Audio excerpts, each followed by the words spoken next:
This is the Paycheck to Daycheck Reselling Podcast. I'm Liz. And I'm Ashley. Together, we have been making money online collectively for over 10 years. Our mission is to help you start, learn, and grow a reselling business and to inspire you to turn your paycheck into a daycheck. The world is changing, and we want to help you change with it.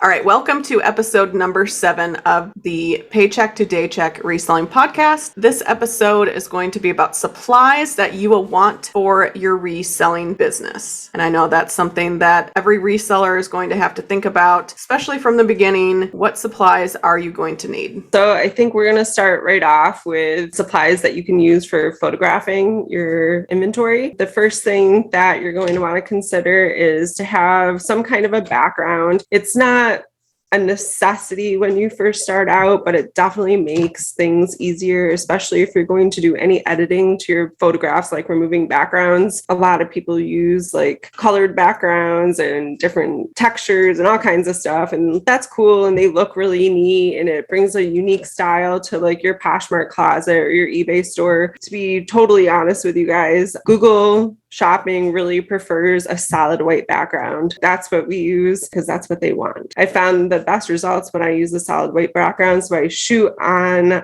just some like white board that I got at Hobby Lobby. And then I remove the background even further. So it's like just that stark solid white using Photo Room. It's an app that you can download from the App Store. I think there's a little price to purchase the app. It's definitely worth it. And you can write it off come tax time. Yeah, for us though, I feel like I look back at some of our photos and I bet we had 8 or 9 different backgrounds that we've been doing. We've done the floor, we put in new flooring in our house and it's gray. So we'll put, Casey, when he's listing like shoes, he'll put them on the floor. I've used the dining room table, which is brown. I think it looks good. I actually prefer a non-white background. Yeah. However, I do agree with you with the Google shopping ads. Like if you're searching on Google and like, let's say you search for women's size 8 cowboy boots, sometimes eBay or Amazon will pay for those sponsored posts and they are running the Google ads. They'll pay for the Google ads and that's what Google wants to see are the white backgrounds. So you're more likely going to show up like that and it could be your listing. It could not. Maybe it's somebody else's, but it's going to drive people from Google to the different platforms. So that is really important. We have a outbuilding that we photograph in and I have 2 tables together. And then I use like a white, it's almost like a vinyl thicker background. That is really nice because it's washable. So I can just take a wet cloth and wipe it off if anything gets on it. So that's really easy for me to clean versus in the past, we've done cardboard. We've tried sheets, like white sheets. Those got really wrinkly. The cardboard would get bent. So I really like this vinyl backdrop. And we actually, when we bought out another reseller's eBay business, that was what they used and I kept it. I was like, this is genius. I don't know where they got it. Had to have gotten it maybe at Joann Fabrics or some sort of store that has, a bunch of fabric. What would that be? Yeah, just, Michael's. Well, I don't think Michael's has fabric. I think it's just Joann or Hobby Lobby would probably be a good one, where you go and you can buy it by the yard. So those are really good options to go out. And sometimes it's going to be $20, $30 for them. But really in the end, it's something that I fold, I can tuck away, and it doesn't have to be out all the time. So I really like that about it. And it, does take really good photos and it's white. Yeah, absolutely. It makes your process a little easier. The other thing that we wanted to talk about really quickly in regards to photographing is the lighting situation. Dimly lit, unfocused, not clear photographs. It's like the worst when you're personally looking for something to purchase and you can't tell if it's in like good condition. Is it stained? Are there you can't tell.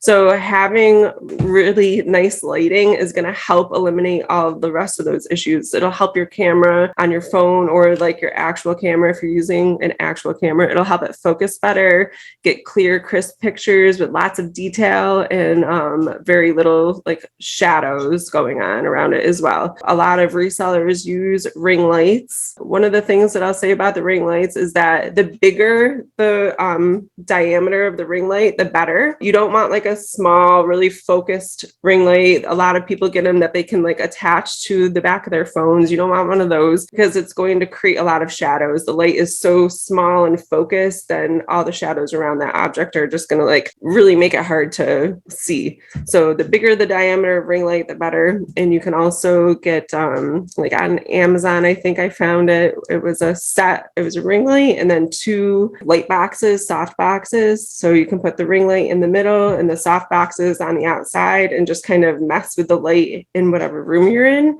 and adjust it to eliminate the shadows and make sure that your item isn't like totally blown out. You can dial down the level of the light as well. So that's really helpful. Yeah, I mean, these are any of the reselling supplies that we're mentioning in today's episode. It's not something that you absolutely need, but if you really want to take reselling seriously and you really want to build like a good store on eBay, investing in these is really important. We use a ring light. We have it with those 2 tables. I have light on each side and it does really help. We have a Samsung Galaxy S Plus 21, I believe it is. And that does not take very good photos. If I don't have a really good lighting situation, sometimes reds and blues, those types of colors are really hard for me to photograph. When you are listing items, you want to try to show the item exactly how it is in real life. I remember, and I said this in another example or another episode, that I had photographed shoes in not a very good lighting area. And then when I sold them, I looked at them, I'm like, they don't even look like the color that was in the photo. So then I had to email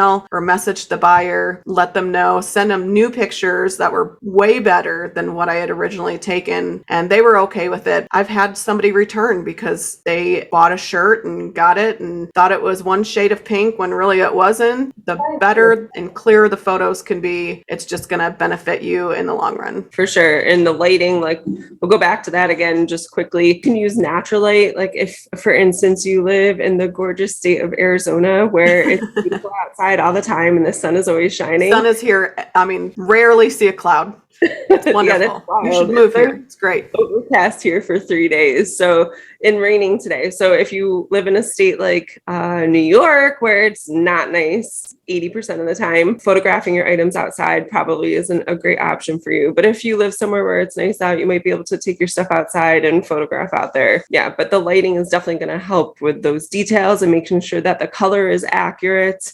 That's a huge thing. And, you know, some of the apps have these like filters, like Poshmark for some reason has these filters you can apply to your pictures. I don't think anyone has ever used them. It's really confusing to most of us why they even have those available. Because it skews the color of the item that you're selling. So please don't use filters or anything like that on your listings. Yeah, so that's about, I mean, what we would recommend for photograph. Really invest in having a really good backdrop. Try to make it white, and then also make sure that you have a good lighting situation. And a lot of those you can find on Amazon if you wanted to do like a photo backdrop or a photo box. Those are on Amazon. You can purchase them. I think they range anywhere from like $50 to $100. Is an investment. It's a lot better of a situation than some of the areas of your house that might not get a lot of natural light. Right. And so then we're going to go into storing inventory, because you do want to have some of those supplies for storing them. So let's say you photographed all of your items. What do you do next? Some people use poly bags, like clear poly bags, to store items. That way, you know, especially if you have clothing, you can fold them. They're nice. They're not left out. They're not going to get dirty. They're in a nice organized place. We use bins, plastic bins. We also use cardboard boxes to store our items. And like we've said before, we've used a custom SKU. So when we list them, we put them inside the box. We put the box on the custom SKU line in eBay, and then we know exactly where they are. But it's nice to have those boxes on the storage shelves that we have. And it's just a really good organization. You're going to have to invest in bins bins, boxes. Boxes you can get for free. Go to your local store, ask if they have any boxes in the back. The larger, the better. Also, storage bins, you can look on OfferUp Facebook Marketplace, look to see if people are getting rid of them. The plastic bins you can get at Walmart, but somebody might be, getting rid of them for free or for pretty cheap on local marketplaces. I use plastic bins as well. They latch at the top, so it's easy to handle them. They don't come apart when I'm taking them down from on top of each other because I don't have a shelving unit right now. That'll be for the next house, but save my back a little bit. But yeah, definitely some kind of storage system is going to help you guys. Yeah, and that's a good point because in your situation, you have to stack them on top of each other. So if you do have the plastic bins with the lids, then you're able to stack higher and have more inventory versus what we do, we just put them on the storage shelf. We don't necessarily have to have a lid. That's why we use just cardboard boxes. Works for us as well. It's time for another What's in Our Reseller Toolbox. In this segment, we share the latest tips and tools to help you build and grow your reselling business. Let's find out what tool we have for today. All right, guys, so now it's time for our segment, What is in Our Reseller Toolbox? And today we are talking about the website Pirate Ship. If you've never heard of this or used it before, it is a website that is going to give you discounted shipping labels for UPS and post office shipping. They also offer, they call it their secret shipping rate, and it's priority mail cubic. And you can use it for packages that are under 20 pounds and 18 inches on either side. And a lot of resellers refer to it as the box in a bag method. So if you have an item that's, let's say 2-3 pounds, it might be less expensive to use the box in a bag method. You pack your item in the box, tape it up, and then you throw it inside a poly bag, close the poly bag, and then you do the dimensions based on that. You actually do the dimensions based on the length of the poly bag or width of the poly bag before you put the box in, I guess is the proper way to do it. So as long as it's not over 18 inches, you should be good to go.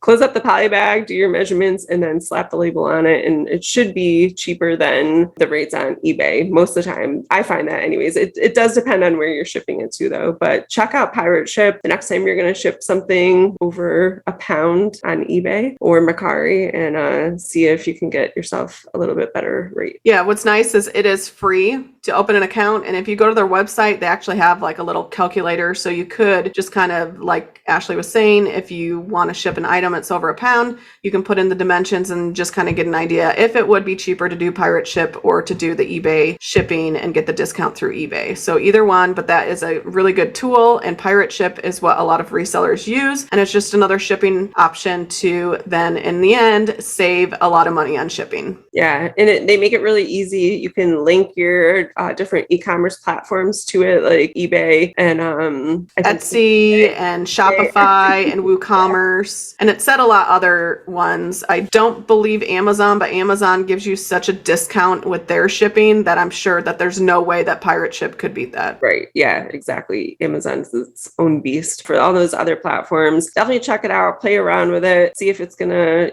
give you a little lower rate, because any money that you can save on shipping is definitely helpful. All right, let's get into some shipping supplies that we recommend for you guys. The first thing that we're going to talk about is something that you can get for free from the post office. So most of your post offices, you should be able to just walk in and grab some priority boxes. Mine never keep a lot of those in stock. They might have 5 or 6 of each size out, and they don't really replenish them all the time. No, but if you go to the teller or, you go in, you can ask them, and they normally have them in the back, but they just are not good at putting them out. So if you walk in, you don't see any, go to the, kiosk or wherever. Yeah. And ask somebody who works there, and they usually have them in the back. Yeah. Usually I order them online. I created a free account on their website. They're going to ship to your house for free in really nice boxes. I get the padded flat rate mailers from them as well. And they're just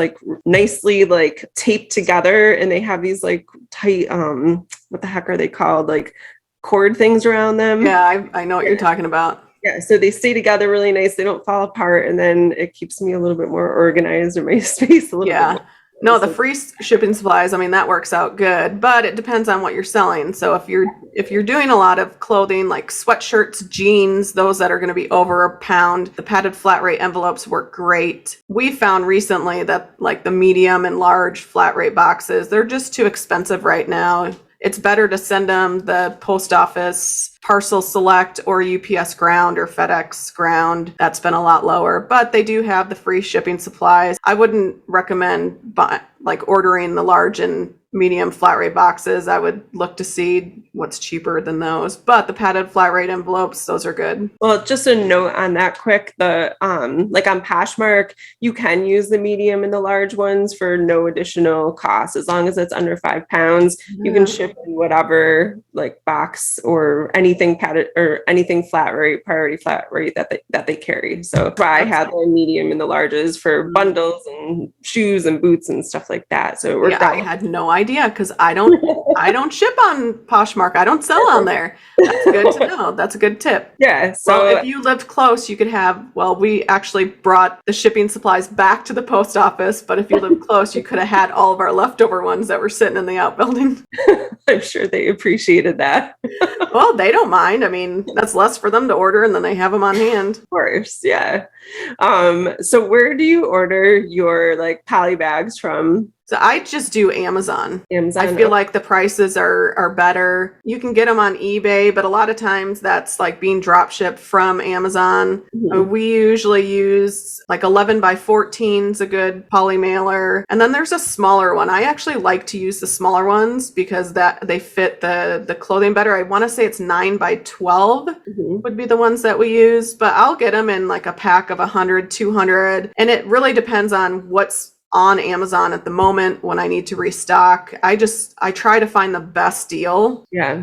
Some of them, the tape, like when you take the tape off and then you fold it in the sticky part, sometimes the sticky part doesn't work. So it really, I mean, you have to be careful with some of the brands that are on there because a lot of them are just private label sellers, just putting their brand name on them. But I do have what's nice is if you do find one you like, then you can just look through your Amazon orders and order them again and see what else they have. That's just going to be a cost, especially if you're shipping clothing. You have to have poly mailers. I mean, they're very thin, they're lightweight, they're not going to add a lot of ounces to the clothing, and it's just something you need. It's an expense you have to factor in. That's why I just search for the lowest price. I usually order mine from You Pack and Ship, their website. And I also found that they have a really good price. If you have a Dymo, like the labels for like I think it's the 4XL, that's what I have. The rolls are like $5.99 for like 100 and 150, something like that. It's insanely cheap.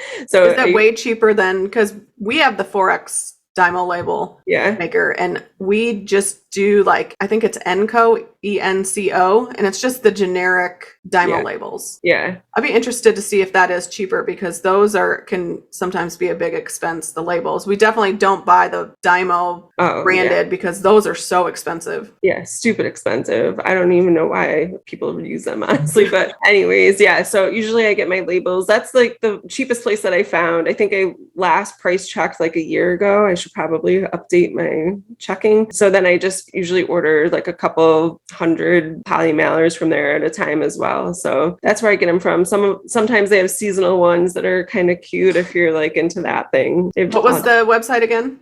It's You Pack and Ship, the letter U. It's PAKN as in Nancy, and then ship. Okay. I'm going to check that out because I'm always looking to reduce our shipping expenses. Yeah, they're cool. They have all kinds of different things on there as well. Definitely check it out. Before the episode started, we were kind of going over our notes, and I said, Liz, what the heck is a Scottie Peeler?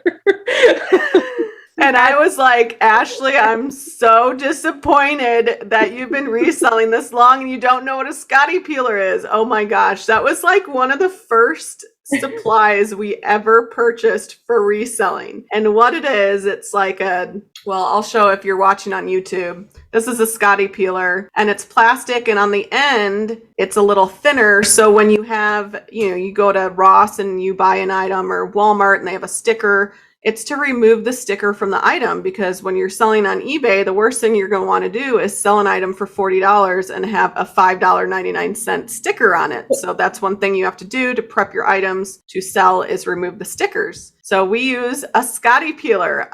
I still can't believe you didn't know what one was.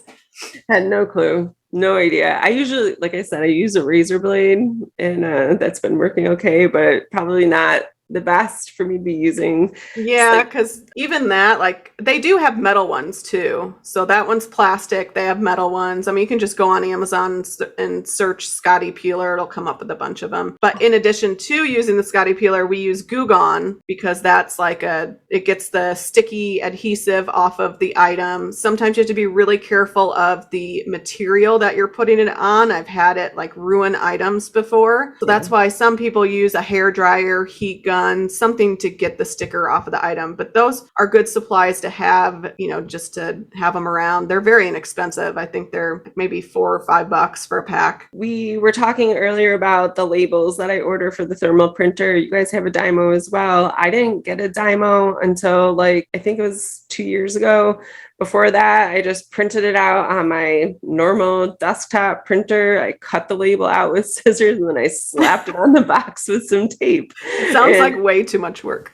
It was definitely way too much work. And the label printer has made my life so much easier, especially as my volume of packages has increased, and for Amazon. But if you don't have the money to run out right now and buy a label printer, you certainly don't need it to get started. But it's definitely one of those things that once you have it, when your volume of packages increases a little bit, you're going to be very grateful that you do have it. The thermal printer, the labels, and you save on ink too. So that's the biggest thing with like a regular printer. The ink, that can get to be very, very expensive. It's harder to print out the labels the size that you should have it. So you're printing on an 8.5 by 11 piece of paper versus a thermal printer, especially the Dymo 4XL, 4 by 6s, and it can do barcode labels. So you can use it for barcode labels if you're doing Amazon FBA and shipping them in. And then you can also do it for 4 by 6 shipping labels, which it's just easy. You're not wasting paper. I can't live without the Dymo.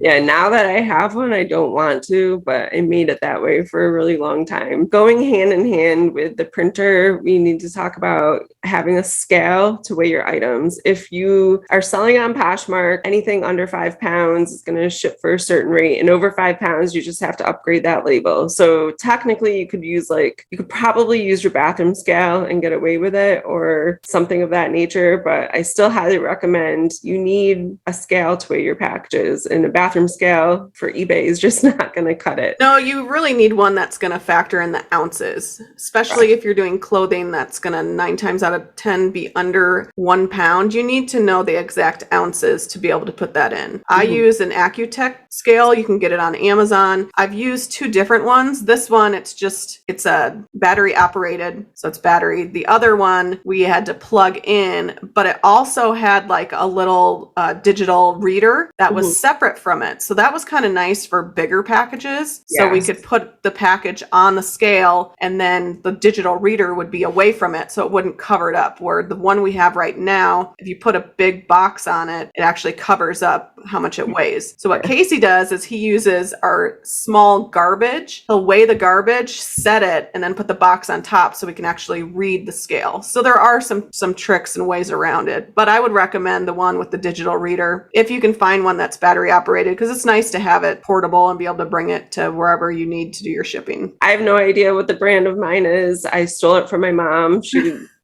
eBay, or my dad did eBay a long time ago, and it has just been sitting in their office. So when I started selling, I grabbed that from them and brought it back here. Yeah. But yeah, it has the digital reader, but it's not separate from the scale. It also plugs in. And when I started on Amazon with the big boxes, I ran into that problem. Like, how the heck am I going to be able to read this? So yeah, we actually have 2 different scales. We've got the one small one for like eBay, and then the one for the bigger Amazon boxes. It's like giant, and it, could weigh a human. So it's like a really, really big digital scale. I think it was probably close to $100, but we have a lot of items that we need to weigh that are pretty big, and the boxes are huge. And that one also has like the separate reader, which is nice. Now, if you're going to get into Amazon, you're going to need another your bag.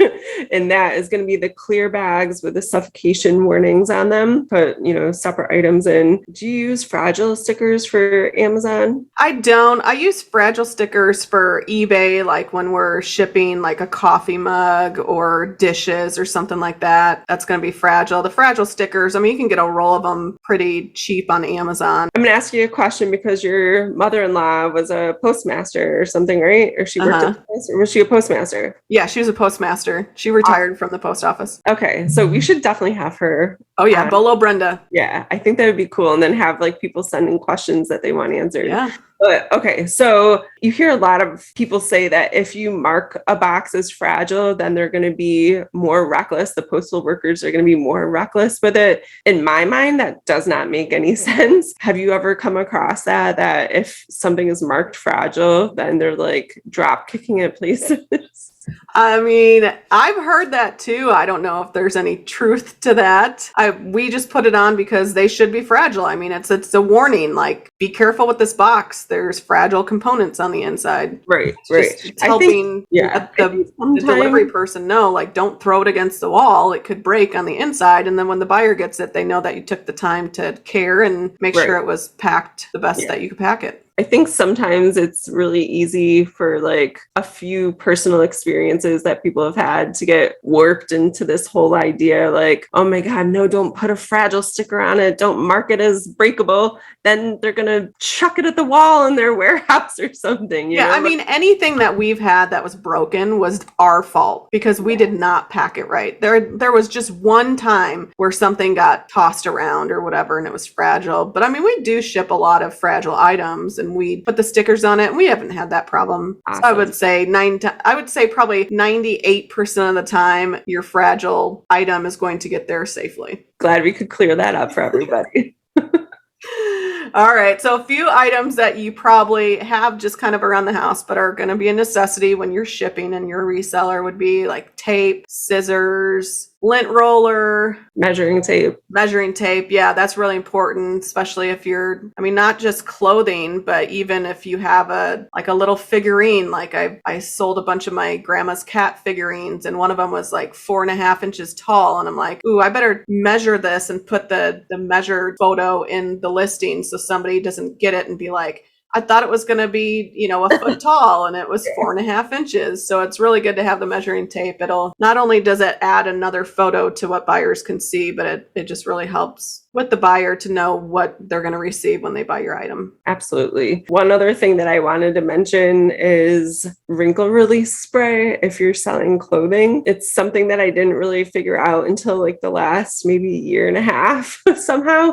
I used to steam all of my clothing and then my steamer broke and I needed something because I store all my inventory in the plastic bins. I don't hang it. It would get like those fold marks on it and I'm not going to measure or I'm not going to photograph it with wrinkles all over. Obviously, someone else told me about this wrinkle release spray. So I got it. You just spray it all over the piece of clothing, like kind of shake it out a little bit, flatten it out with your hands and the wrinkles will fall off and then it's good to go. It'll dry. That is what we need because we have we go on like sourcing trips and we'll get a bunch of items and they'll like sit in the bags that we brought. We started bringing reusable bags. That's another good supply for like a sourcing tip. Yeah. Bring a reusable bag, especially to Goodwill. I got so tired of all the plastic Goodwill bags that we had laying around. So we started bringing like an IKEA bag. We actually have an eBay bag. Nothing says we're a reseller, like walking around the store with an eBay bag in my hand. But if you can't tell we're a reseller, then I don't know. Then you don't know anything about reselling. That's just one thing that, we started doing. And that would be very helpful is to have something for the wrinkles because,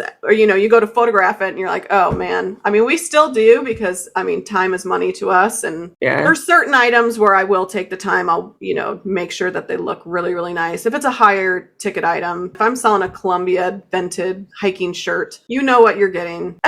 I don't know. And everyone's different, but that's just us. But it would be nice to have something that could improve the way that they look and get rid of as many wrinkles as we could. Yeah, definitely. And it's really fast. It's not like you have to wait for the steamer to heat up and then steam it. And sometimes it has to dry. Get the spray. A new supply that we just purchased, because this is what happens to us. We go out and we buy things. We bring them home. We take the tag off, and then there's a hole or there's some sort of defect that we didn't notice in the store. And we're like, well, now what are we going to do? A lot of stores won't take it if the tag is off. So we actually bought a clothing tagging gun like you would use in the store. I think we paid maybe $12 for it on Amazon. We will re-tag the clothing and then return it. So that's just, it's not something you absolutely need. It's a good thing to have just in case. For those cases, like I'd rather be able to re-tag it and return it if there was a defect. It's always good to, before you leave a store, to inspect your items the best you can. We buy lots of items at a time, and sometimes we miss things. We're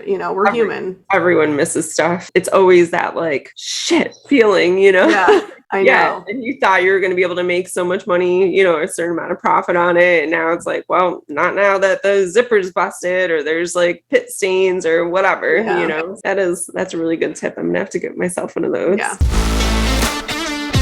All right, guys, that's a wrap on today's episode. Thank you so much for listening to the Paycheck to Daycheck Reselling Podcast. Anything we mentioned in this episode will be linked down below in the show notes or description down below. Be sure to share this episode with anyone you think it will help, and follow us on social media at P2D Podcast. Thanks again for listening. Keep working towards that day check.